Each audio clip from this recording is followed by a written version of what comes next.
Décembre 2017. Kadhafi est reçu en France par le fraîchement élu président de la République Nicolas Sarkozy. À la clé, l'obtention de juteux contrats entre la France et la Libye. 15 février 2011. Suite à une forte contestation populaire, une guerre civile éclate en Libye. Les répressions sont brutales, mais l'État n'arrive pas à endiguer la révolte. Les insurgés forment un conseil national de transition en opposition avec le gouvernement de Kadhafi. 5 mars 2011.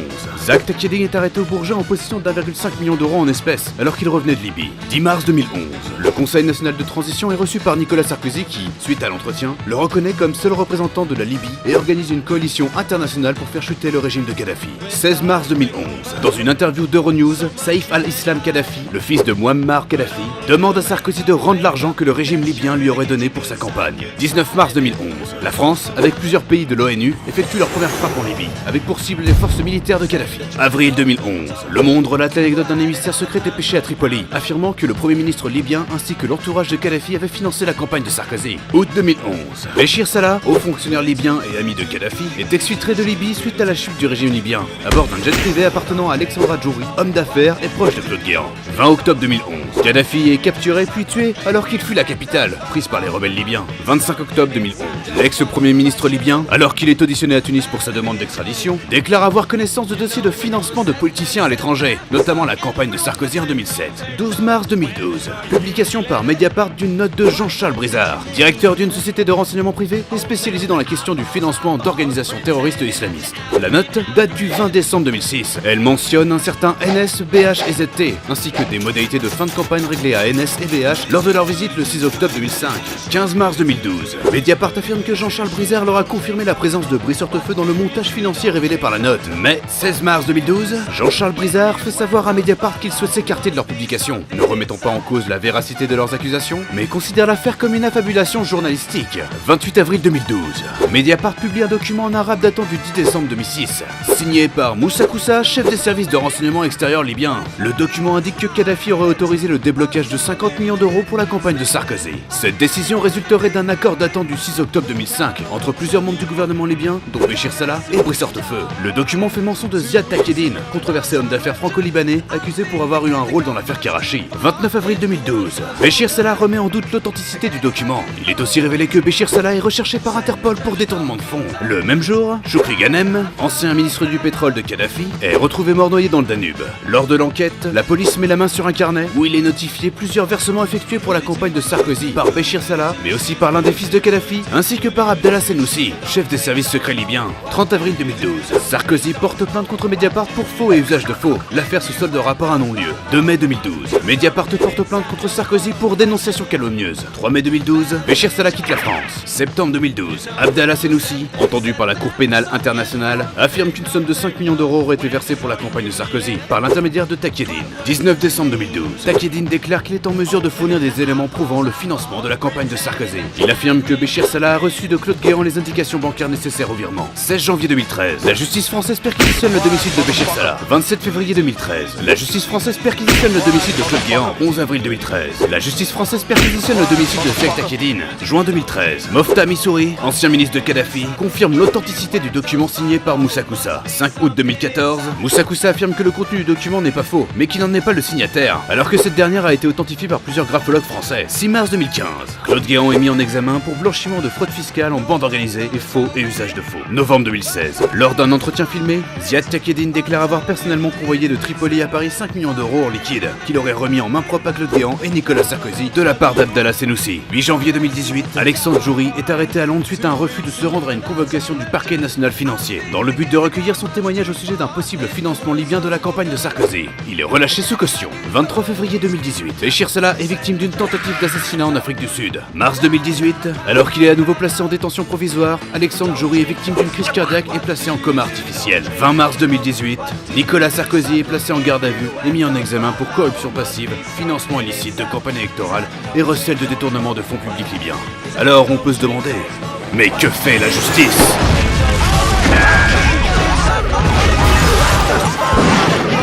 Something inside. Bon, on va remettre un peu tout ça dans le contexte. Tout d'abord, la visite de Kadhafi en 2017. Est-ce qu'on peut mettre ça en corrélation avec le financement de la campagne? C'était quoi l'idée? Allez, je t'invite à l'Elysée pour te remercier de m'avoir filé 50 millions. Ça me paraît un peu gros quand même. Après, peut-être que Sarkozy m'aurait d'envie de faire un fuck monumental à tous les Français en mode regardez bien, j'invite le mec qui a financé ma campagne. Et tout ça avec l'argent du contribuable. Comme ça, le jour où vous aurez vendu l'affaire, vous aurez bien les boules. On sait pas, il s'est peut-être fait un kiff le Sarko. Ou alors, c'était juste afin d'officialiser les relations économiques entre la France et la Libye. Bah oui, parce que la France et la Libye, elles ont des intérêts communs. Il y en a une qui a besoin d'armes et puis l'autre elle a besoin de pétrole. Sauf que vendre des armes à une dictature, ça fait mauvais genre. Mais étant donné les récentes évolutions en Libye, notamment l'ouverture à l'international par une succession de gestes diplomatiques, Kadhafi est de moins en moins vu comme un vilain petit canard, mais plutôt comme une sorte de dictateur en phase de rémission. Beaucoup y croyaient à l'époque, et on peut pas leur en vouloir, ça faisait presque 10 ans que la Libye ne faisait plus trop de vagues. Malheureusement l'avenir nous dira le contraire.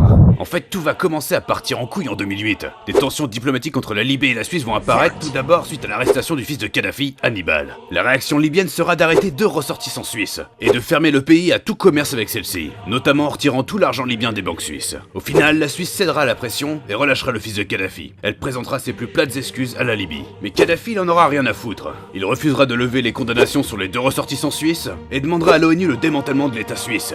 Une proposition qui sera évidemment rejetée par les autres membres. La Suisse répondra en interdisant l'accès au pays à 188 ressortissants libyens. Et la Libye surenchérira en interdisant un visa à tout citoyen de l'espace Schengen. Elle exigera que Max Goldi, l'un des Suisses condamnés en Libye et réfugié à l'ambassade, se livre à la justice libyenne pour être condamné, ou l'armée prendra d'assaut l'ambassade de Suisse. Bref, tous les pays de l'ONU sont plus trop fans de Kadhafi au moment où la révolte éclate en Libye. Et vu que la contestation a de grandes chances de renverser le gouvernement, bah tout le monde va en profiter pour retourner sa veste, y compris Sarkozy, qui va présenter la France comme leader du soutien à l'opposition du régime de Kadhafi. Donc là, Kadhafi, il a bien les boules, lui qui pensait que la France c'était ses potes. Et c'est à ce moment que l'affaire du financement de la campagne éclate. Du coup, on a en droit de se demander si c'est un gros lâchage de doses comme tu pourrais le faire à un pote qui t'a fait une crasse, ou alors une vengeance montée de toutes pièces par Kadhafi et sa clique.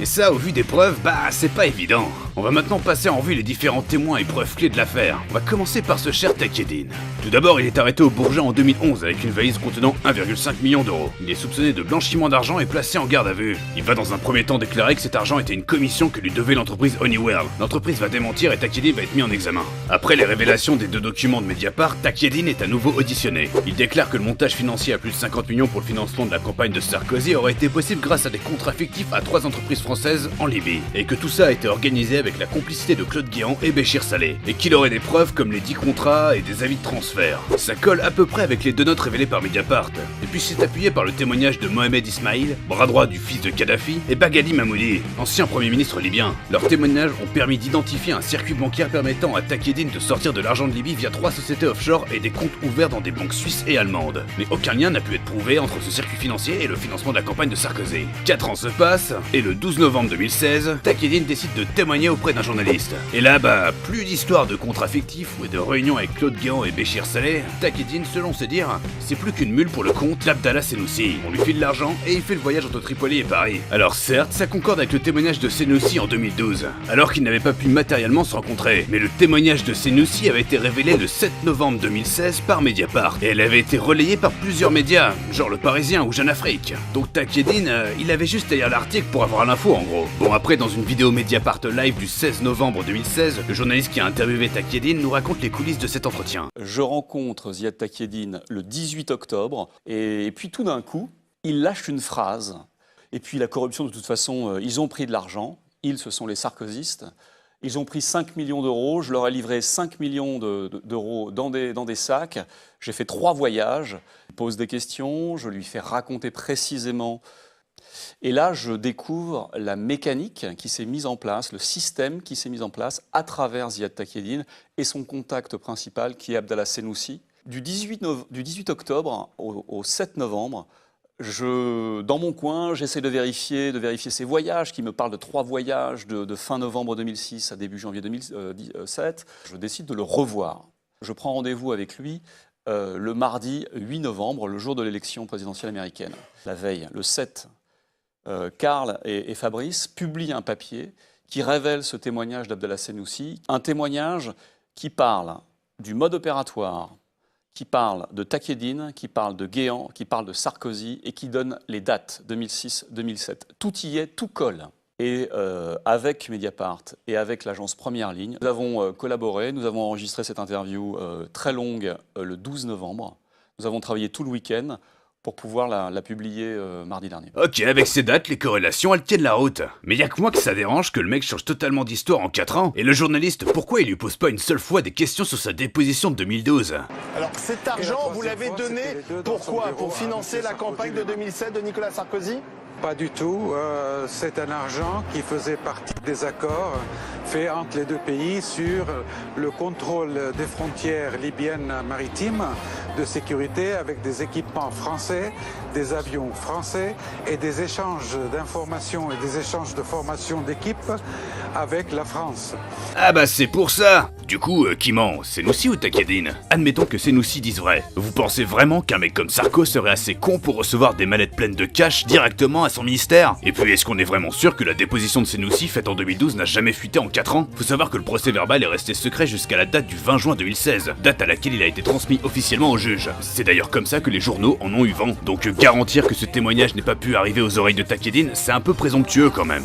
On peut aussi se demander pourquoi Takieddine diverge de Senoussi sur le pourquoi de cet argent. Il n'avait rien à perdre à juste dire « je ne sais pas à quoi servait cet argent ». Mais là non, il précise bien que c'est pas pour la campagne. Il va même jusqu'à faire écho à sa déposition de 2012 en parlant de Béchir Saleh et des circuits bancaires. Enfin voilà, tout ça pour dire que, au vu de ces incohérences, on peut pas prendre ces témoignages comme des preuves irréfutables. D'ailleurs, il y a une preuve qui a été mise en relation avec ces deux témoignages. C'est le carnet de Choukri Ghanem. Dans ce carnet, on retrouve une note datée du 29 avril 2007. Pour info, je n'ai pas vu la note personnellement. Je me base sur ce qu'on a dit Mediapart quand ils ont révélé l'affaire. Cette note est un compte-rendu d'une réunion avec Béchir Saleh et Baghdadi Mahmoudi, où Béchir Saleh dit avoir transféré 1,5 million d'euros à Sarkozy. Il mentionne aussi deux autres versements, un de 3 millions de la part de Saïf al-Islam Kadhafi et 2 millions de la part de Senoussi, et que les destinataires attendent avec impatience la réception physique des fonds. Ça peut être concordant au premier regard, mais en creusant un peu, c'est bourré d'incohérences.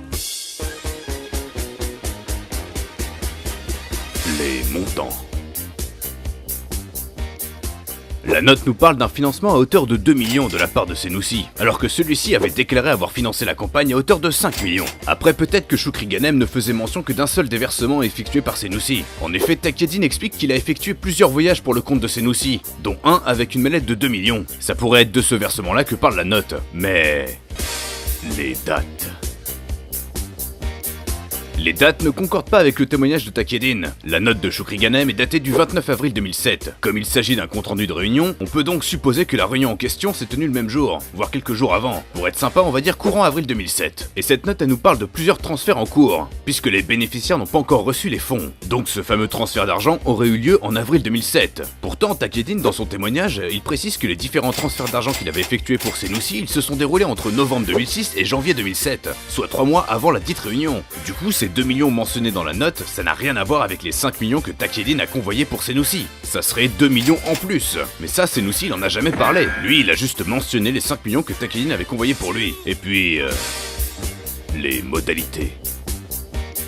Quand on écoute Senoussi et Takieddine, ils nous parlent de cash. Sur la note de Choukri Ghanem, rien n'est précisé sur les modalités de paiement, mais il y a quand même quelques indices qui peuvent nous faire penser qu'il s'agit de virements bancaires. Dans un premier temps, la précision que les bénéficiaires attendent toujours la réception de la dite somme. Ça sous-entend que le processus d'acheminement est long. Si ça avait été du cash, ça aurait été réglé dans la journée. Quand Takieddine nous parle des voyages qu'il a effectués pour Senoussi, il nous dit qu'il récupérait la valise le matin, il prenait l'avion et hop, dans l'après-midi, c'était livré chez Sarkozy. Donc moins de 24 heures. Par contre, si la somme doit passer par un circuit bancaire complexe, ça peut prendre plusieurs jours, voire plusieurs semaines. Et dans un deuxième temps, la présence à cette réunion du Premier ministre libyen, qui avait déclaré que l'ensemble de la campagne avait été financé via des circuits bancaires complexes. Et jamais, mais alors jamais, il n'avait parlé de cash. Contrairement à des gens comme Béchir Saleh, qui nous disaient que tous les financements occultes se faisaient en cash parce que c'était plus sûr. Et ces deux personnes étaient censées être à la même réunion. Du coup, dans leurs témoignages respectifs, il devrait y avoir un discours un tant soit peu concordant sur les modalités de paiement, non ? Il y en a au moins un des deux qui devrait dire « Oui, il y avait un peu d'argent pour Sarko qu'on filait en cash » ou « Oui, c'est vrai qu'on a fait passer un peu d'argent via un circuit bancaire complexe ».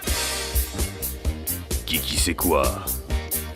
D'après Senoussi, les seules personnes qui étaient au courant des 5 millions pour Sarkozy, c'était lui-même, Takieddine, Claude Guéant et Sarkozy. Et que Kadhafi et Béchir Saleh ne devaient pas être au courant, à la demande de Sarkozy lui-même. Ok, pourquoi pas ? Senoussi précise que Saleh et Kadhafi n'ont jamais été au courant, du moins jusqu'à la réception des fonds par Sarkozy. Mais alors comment Béchir Saleh peut-il parler, durant cette réunion, d'un transfert en cours de la part de Senoussi pour le compte de Sarkozy ? Bon, on va changer de sujet. On va parler de la note des services secrets libyens. Elle fait état d'un accord de financement de la campagne de Sarkozy à hauteur de 5 millions. Cet accord a été validé le 6 octobre 2006 en la présence de Koussa, Takieddine, Saleh et Hortefeux. Le document est signé Moussa Koussa et le destinataire est Béchir Saleh. Béchir Saleh et Takieddine affirment qu'ils n'ont jamais participé à cette réunion. On n'a pas vraiment de quoi prouver qu'ils disent la vérité et du coup leur témoignage il vaut pas grand chose en fait. Moussa Koussa ne remet pas en cause le contenu du document, il dit juste que la signature n'est pas la sienne. Or cette signature a été authentifiée par des graphologues, donc il est possible qu'il mente. Par contre, Brice Hortefeux, il nie avoir participé à cette réunion et il s'est justifié en fournissant son agenda, qui a pu être coupé avec différents articles de presse. En gros, il est prouvé que Brice Hortefeux était en France du 5 octobre jusqu'à peu près 20h et après 18h le 6 octobre. Par contre, entre le 5 octobre 20h et le 6 octobre 18h, soit 22 heures d'écart, on n'a rien qui prouve qu'il était bien en France. On va essayer de retracer ce qui aurait pu se passer entre le 5 octobre 20h et le 6 octobre 18h. On va partir du principe que Brice Hortefeux est parti de Saint-Brieuc à 20h pile, juste après la photo. 20h pétante. Une fois la photo prise, Brice Hortefeux dit au revoir à tout le monde et saute dans une voiture. Direction l'aéroport militaire de Saint-Brieuc, situé à 10 minutes du village. Sur la piste l'attend un jet privé Falcon 2000. Et pourquoi Falcon 2000 ? Parce que c'était le jet privé avec la vitesse de croisière la plus rapide que possédait l'État français en 2006 pour transporter le gouvernement. Saint-Brieuc se situe à 2189 km de Tripoli. Avec une vitesse de croisière de 916 km/h, Brice Hortefeux mettra exactement 2h23 pour rejoindre Tripoli. Il atterrit à 22h33. Alors on n'a pas trop d'infos sur cette fameuse réunion. Par contre, il y a un témoignage qui en fait écho. C'est celui de Taher Daesh. Du coup, on va l'utiliser pour continuer notre histoire. C'est parti. À l'époque, j'étais chargé d'accueillir ces intermédiaires. On les a installés à l'hôtel Corinthia. Ok, à peine arrêté sur le tarmac, Brice Hortefeux saute dans une voiture direction l'hôtel Corinthia, situé à 30 minutes de l'aéroport. Après quelques heures passées à l'hôtel, Ok, on va dire 1 heure pour être sympa. les intermédiaires français auraient été emmenés dans un lieu secret. Nous retrouvons ce bâtiment au sud de Tripoli. Minuit passé, Brice Hortefeux saute dans une voiture direction le sud de Tripoli. Ce fut très rapide. Pas le temps d'échanger des banalités, la réunion est torchée en 30 minutes. 57, c'est la somme totale. Bon, lui il parle de 57 millions et de 50 millions, mais bon, il a pu mal entendre, on s'en branle. Brice Hortefeux retourne à l'hôtel Corinthia. Au lendemain de leur réunion avec le guide, les intermédiaires français auraient quitté la Libye par la route. On va dire que c'est une machine de guerre. Levé 5h du mat, direction l'aéroport. Quitté la Libye par la route. Quoi ? Mais pourquoi ? Du coup, faut quand même qu'ils prennent l'avion quelque part, non ? Ça serait logique qu'ils passent par la Tunisie, du coup. En plus, ils ont un copain à Tunis, les sarkozystes. Boris Boyon. C'est peut-être ça qu'ils ont fait. Ah ouais, mais 10 heures de route, c'est un peu long quand même. Pour un mec qui doit après prendre un avion direction la France, il sera jamais à 18h à Montpérou. Non, j'ai un meilleur scénario. Ok, levé 5h du mat de l'hôtel, Brice Hortefeux saute dans une voiture direction l'aéroport militaire de Remada, parce que c'est l'aéroport le plus proche de Tripoli, en dehors de Libye. Après 2 heures de route, ils franchissent la frontière tunisienne sans aucun problème. Ils arrivent environ 2h30 plus tard à l'aéroport militaire de Remada, où Brice Hortefeux saute directement dans le Falcon 2000 qui l'attendait. Direction Clermont-Ferrand. Il est 9h25. La distance entre Tripoli et Clermont-Ferrand est de 1622 km, soit 1h46 de vol en Falcon 2000. Brice Hortefeux atterrit à 11h11 à Clermont-Ferrand. Direct sur la piste, il saute dans une voiture direction Montpérou, situé à 20 minutes de Clermont-Ferrand. Il y arrive à 11h31, soit 6h30 avant la remise de la médaille. Donc oui, c'est possible, même si j'ai omis beaucoup de détails. Mais ça veut pas dire que ça prouve qu'il y soit vraiment allé. Et puis je suis même pas sûr que Brice Hortefeux aurait pu emprunter un jet privé à l'État français pour un voyage entre la France et la Libye sans qu'il y ait de traces. Le mec, c'était juste un ministre délégué à l'époque, dans un gouvernement pas spécialement sarkozyste. Enfin bref. C'est pas impossible, mais ça paraît très peu probable. Passons maintenant au témoignage de Béchir Saleh. Bon, au début, il nie toute implication, comme à chaque fois. Big up pour le passage où il appelle son avocat qui lui dit de faire attention à ce qu'il dira. Une bonne manière de nous insinuer « Attention, ce personnage ne nous dira pas tout. Du moins, pas de son plein gré. » Et après, on a le passage soi-disant non filmé. Moi, je crois qu'il donne de l'argent. Dans ce aussi, a dit qu'il donne même de l'argent à Sarkozy. Ok, il croit. Là, vous venez de me dire que oui, ça a eu lieu. Mais, c'est vrai. Wow! Là, vous venez de me dire que oui, ça a eu lieu. Mais, c'est vrai. Lieu. Mais, Les gars, si vous assumez vos coupures au montage, faites-les en jump cut, pas en fondu. J'ai eu l'impression que vous essayez de me dissimuler une coupure au montage. Ce qui serait bien, c'est qu'on ait accès à l'entretien intégral, parce que là, du coup, elle me dérange un peu. J'ai l'impression qu'on lui fait pas dire exactement ce qu'il voulait dire. Après, si vous voulez voir ça comme une preuve... Ensuite, on a le passage où Béchir Saleh est dans la voiture. Gaddafi, un budget spécial pour personne qui veut l'extérieur. Bon, ça c'est pas une surprise, on le savait que Kadhafi rinçait ses visiteurs. Ça peut être un transfert bancaire à travers une société offshore. Personne qui accepte le transfert. Sarkozy va accepter un transfert Donc ça peut être que du cash. du cash. Et ça c'est intéressant. Béchir Saleh nous explique que s'il y a eu un financement, ça peut être que du cash. Bon alors, on le croit ou on le croit pas là? Parce qu'il y en a un qui en a déjà parlé un peu dans le documentaire. Un soi-disant homme proche de Kadhafi. Dans la résidence du guide, il y avait de nombreux endroits où était stocké l'argent. Il y avait de très grosses sommes disponibles. C'était la manière dont fonctionnait le guide. Bon après, il sait peut-être pas tout le Gus. Il est peut-être pas au courant des circuits bancaires pour faire rentrer de l'argent de Libye en France. Et ben on va en parler tiens. Ce qu'on sait, publiquement bien sûr, d'éventuels circuits bancaires qui serviraient à faire passer de l'argent de Libye vers la France, en passant par la Suisse et l'Allemagne, c'est les sociétés offshore de Takieddine, qui lui permettaient de toucher ses commissions sur les contrats effectués avec la Libye. Mais la piste, elle s'arrête là. Ce qu'on reproche à Takieddine, c'est de n'avoir jamais déclaré ses commissions alors qu'il était résident en France. De la fraude fiscale quoi. Après oui, si Takieddine il le faisait pour lui, il aurait pu le faire pour Sarkozy. Ou alors pour le pape Jean-Paul II quoi. Ou peut-être ta mère même. Ça prouve pas qu'il l'ait fait. Et puis lui, il le dément corps et âme. Il dit que c'est Béchir Saleh qui aurait fait ça. En fait, on soupçonne Béchir Saleh d'avoir utilisé le LAP, le fonds d'investissement libyen, qui possède de nombreux hôtels en Libye et une compagnie aérienne, pour blanchir de l'argent. Comme nous l'explique Cash Investigation, Alexandre Djouri aurait vendu une villa en 2009 à hauteur de 9,5 millions à Bedux Management, une société offshore au Panama, qu'il aurait revendu au LAP pour 10 140 000 euros. Bedux aurait reversé les 9,5 millions d'euros à Djouri une fois la vente effectuée, et versé quelques mois plus tard 600 000 euros sur un compte en Suisse appartenant à Khaled Boukchan. Et ce Khaled Boukchan, il aurait crédité un an plus tôt le compte d'un certain Siva Rajendram de 500 000 euros, afin que ce dernier puisse acheter par virement 2 tableaux appartenant à Claude Guéant, qui avec ses 105 000 euros aurait acheté un appartement. Donc oui, si on simplifie tout, ces deux ventes, la seule personne qui a casqué, c'est le LAP, qui a acheté directement la baraque de Djouri et indirectement payé l'appartement de Guéant. Il faut aussi préciser que la valeur des biens est démesurée par rapport à sa valeur réelle. Les tableaux étaient estimés à 40 000 euros et la villa à 1,8 million d'euros. Alors oui, le montage financier est très louche, et il a permis de faire sortir de l'argent de Libye par un circuit bancaire afin d'acheter un bien en France. Mais de là à relier ça à un financement de campagne, c'est pas la même chose. Ça ressemble plus à un détournement de fonds publics pour revendre à un prix surcoté des objets de valeur. Ça reste pas moins illégal, mais de là à faire un rapprochement du style, regardez, Guéant est mêlé à ça, et Guéant c'est le chef de cabinet de Sarkozy et son directeur de campagne, donc forcément ils ont utilisé les canaux pour financer la campagne de Sarkozy. Ah c'est un peu rapide non? Déjà ils auraient utilisé cette méthode pour faire passer 50 millions ou même 20 millions d'euros, en 2 ans ça aurait été largement grillé. Les enquêteurs ils ont pas eu trop de mal à retracer 500 000 euros. Alors 20 millions, ça veut pas dire qu'aucun enquêteur ne s'est occupé de vérifier ça, mais sans découverte de leur côté, c'est un peu malhonnête de porter ce genre d'accusation, même hypothétique. C'est pas impossible, mais ça paraît très peu probable. Et enfin pour en finir, on va parler de tous ces cadavres et tentatives d'assassinat aux abords de l'enquête.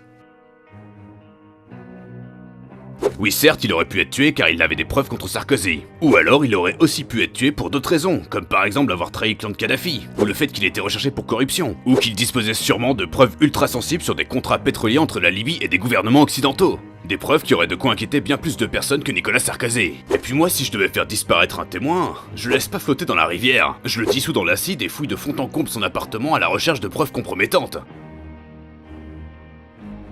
Oui certes, il aurait pu être tué car il avait des preuves contre Sarkozy, ou alors par n'importe quelle personne qui aurait pu être compromis par ses révélations. De ce que nous dit Scarsini, celui-ci aurait rencontré Al-Bichari qui lui aurait donné un extrait des bandes récupérées, pour authentification, car il pensait avoir reconnu une voix française. Scarsini révélera plus tard que la voix en question est celle de la femme de l'ex-président de Côte d'Ivoire. Quelques semaines après ces révélations, Al-Bichari sera retrouvé mort. Bon ok, Scaricciani, c'est un pote de Sarko.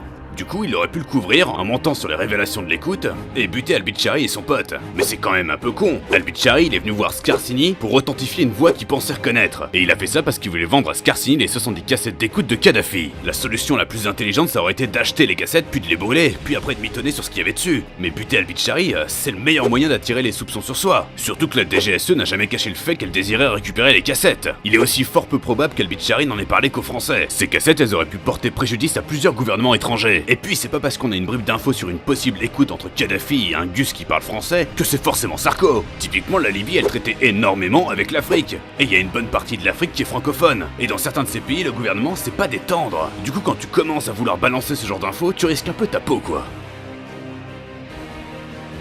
Bon, lui il est pas mort, mais c'est un peu comme Choukri Ghanem. Le gars est soupçonné par la Libye d'avoir détourné de l'argent pour son propre compte, via notamment le LAP. Et c'est pas la révélation sur les circuits bancaires pour acheter la villa de Djouri et les tableaux de Guéant qui ont dû améliorer sa cote de popularité. Cet argent il devait servir à développer l'Afrique. Et puis pourquoi Sarko il aurait voulu tuer Saleh? Saleh il n'a jamais porté la moindre accusation sur Sarkozy. Il dit même que le document de Moussa Koussa est un faux, que ça n'a pas de sens que le financement de la campagne se soit fait via des virements bancaires, et que s'il y a eu un financement ça serait du cash, et qu'il n'est au courant de rien. Ce genre de témoin c'est pas une menace menace pour Sarko. En fait, moi je me dis, pourquoi est-ce que Sarko il aurait voulu tuer ces gens-là? Quel intérêt de buter Béchir Saleh alors que celui-là ne l'a jamais accusé? Quel intérêt de buter Abid Shari alors qu'il aurait pu juste racheter les cassettes? Et quel intérêt de buter Choukri Ghanem alors que le gars cherchait juste à se faire oublier dans son coin? Moi j'aurais été à sa place, j'aurais plus essayé de buter un mec comme Takedine, ou Missouri, ou Taher Daesh. Quel intérêt de buter un mec comme Missouri? Le mec corrobore toutes les accusations lancées sur Sarko, il dit qu'il a des preuves. Est-ce qu'on a tenté de le buter? Non. Quel intérêt de buter un mec comme Takedine? Le gars dénonce un circuit bancaire complexe qui aurait permis de financer la campagne de Sarkozy et il dit qu'il a des preuves. Est-ce qu'on a tenté de le buter? Non. Quel intérêt de buter un mec comme Taher Daesh? Le gars dit avoir assisté à une réunion entre le guide et des intermédiaires français, à qui on aurait remis des valises de cash, et il a des preuves audio et vidéo. Est-ce qu'on a tenté de le buter? Non. Donc dire y a des gens proches du régime de Kadhafi qui meurent, c'est forcément Sarko et sa clique qui sont derrière? Bah non, ça tient pas la route en fait. Y a plein de gens qui désiraient leur mort. On parle quand même d'un gouvernement qui puait la magouille et la corruption. Enfin bon, après le sans ça vend mieux. Je tiens à préciser que Cash Investigation déclare quand même à la fin que rien n'est prouvé, et que les témoignages peuvent être faux, et n'exclut pas la possibilité que ce soit une manipulation du régime de Kadhafi. Faut savoir qu'un ensemble de témoignages n'a une véritable valeur que si leurs corrélations sont fortes. Là, la seule corrélation qui concorde avec tous ces témoignages, c'est on a financé la campagne de Sarkozy. Mais quand il s'agit de parler de modalités, il y a des incohérences entre des personnes qui étaient censées avoir tous participé à ce financement. Il y a des incohérences sur les montants, sur les gens concernés. On a vraiment l'impression que les Libyens ont très mal accordé leur violon. Mais ce qui est dommage, c'est que les quelques preuves concrètes qu'on aurait pu confronter aux témoignages, elles sont très vite révélées par les médias. Et le problème, c'est qu'une fois dans la presse, n'importe quel témoignage qui vient corroborer la preuve, il peut être remis en question. D'où l'importance parfois, messieurs les journalistes, de garder ces documents secrets, de collaborer avec les enquêteurs plutôt que d'absolument avoir un scoop. Je veux pas faire de leçon, mais le seul moyen de définir si un témoignage est vrai, c'est de le confronter aux preuves qu'on a, et aux témoignages des autres personnes à suspecter, sans que les témoins ne puissent discuter entre eux et avoir connaissance des preuves. Alors quand tu titres un article, le document qui prouve le financement de la campagne de Sarkozy, ça nique un peu le taf des enquêteurs. Et c'est pas tes 1 euro d'abonnement qui vont empêcher ça. Après, je n'exclus pas la possibilité que certaines preuves connues de la justice et de certains journalistes n'aient pas été révélées pour ne pas compromettre l'enquête. Et si c'est le cas, je retirerai expressément ce que j'ai dit plus haut, et saluerai le professionnalisme de ces journalistes qui ont su faire prévaloir l'intégrité de l'enquête au détriment du buzz médiatique. Enfin bref, j'espère que vous comprenez mieux pourquoi cette affaire est bien plus complexe que ça en a l'air, et qu'au vu de toutes ces preuves et témoignages qui ne sont pas si concordants que ça, la justice elle a du mal à démêler le vrai du faux. Et je dis pas que Cash Investigation a fait du mauvais boulot, j'ai juste l'impression qu'ils ont omis des détails importants qui auraient sûrement rendu leur documentaire moins sexy, et qu'ils te présentent 3 personnalités, Takedine, Missouri et Daesh, comme des pauvres victimes qui disent la vérité, alors que leur discours présente beaucoup d'incohérences quand on creuse un peu. Alors oui, j'ai pas parlé de Missouri, mais en même temps le gars ne fait que répéter ce qu'il lit dans les médias sans avancer de preuves. Jamais une seule fois ce qu'il dit n'est remis en question, et puis moi un mec qui me dit ça... Les instructions du guide étaient appliquées par... Ces paroles d'évangile. Je remets en doute l'intégrité de ses propos, et ça vaut pareil pour celle de Takedine et Taher Daesh. Comme ça ne contredit pas l'histoire que veut nous raconter Cash Investigation, on remet pas en question leur allégation. Alors que l'interview de Béchir Saleh, qui pour le coup remet en question tout ce financement, direct on le met en position d'un homme qui ne veut pas tout nous dire, on le filme en caméra cachée, on lui fait un peu dire ce qu'il a pas dit, parce qu'à la base son témoignage il corrobore pas l'histoire. On va dire que le parti pris est quand même bien visible. J'aurais aimé un documentaire bien plus objectif sur le sujet. Comment tu veux faire un documentaire objectif et sincère si t'as déjà pris position sur le sujet? Et si tu remets pas en question tes croyances? Parce que accepter un témoignage tel quel sans le remettre en question parce qu'il va dans le sens de ce que tu penses, et remettre sérieusement en question les témoignages qui te contredisent, ça s'appelle un biais de confirmation, ma couille. Après, je regrette que des personnalités comme Sarkozy ou Guéant n'aient pas accepté de parler avec les enquêteurs de Cash Investigation, parce que forcément, fuir les journalistes, ça donne un petit côté suspect, même s'ils auraient sûrement répété encore et encore ce qu'ils ont dit aux enquêteurs. D'ailleurs, vous pouvez retrouver facilement les déclarations de Sarkozy et Guéant sur internet. On peut aussi supposer que Sarkozy et Guéant ne voulaient pas participer à ce documentaire car ils redoutaient que, quoi qu'ils disent, leurs propos soient déformés par le documentaire, et vu comment a été traité l'interview de Béchir Saleh, est-ce qu'ils ont vraiment eu raison de se méfier? Parce que même si c'est un documentaire Cash Investigation, il y a une grosse collaboration avec Mediapart, et Mediapart et Sarkozy, c'est pas du tout le grand amour. Maintenant, ça ne veut pas dire que Sarkozy est innocent, c'est juste qu'on n'a pas grand chose pour l'inculper quoi, du moins sur ce dossier. Parce que si on prend Big Maillon par exemple, même si Sarkozy n'est pas directement lié, il est quand même question du financement de sa campagne de 2012. Et le condamner, ça serait pousser les prochains candidats à faire un peu plus gaffe au financement de leur campagne, à bien s'entourer quoi. Sur ce, moi j'ai fini, j'espère que cette vidéo vous a un peu détendu les gonades. Je vous invite avant toute chose à aller voir les sources en description, à regarder le documentaire de Cash Investigation, à regarder les interviews de Takedine, vous allez voir c'est un homme très bavard, et à vous forger votre propre avis. La plupart des sources viennent du site Mediapart, donc malheureusement j'ai pas pu vous les partager étant donné que le site est payant, donc pour ceux qui n'ont pas d'abonnement Mediapart, je suis désolé. D'ailleurs je pense qu'au nom de la liberté de l'information, l'intégralité des articles datant de plus de 5 ans devrait être mis gratuitement à la libre disposition du public. Un jour peut-être. N'hésitez pas à lâcher un com, à me notifier certaines erreurs que j'aurais pu commettre. Si la vidéo vous a plu, n'hésitez pas à la liker, ou à la partager à vos potes, ou encore mieux à vous abonner. À la prochaine les boys.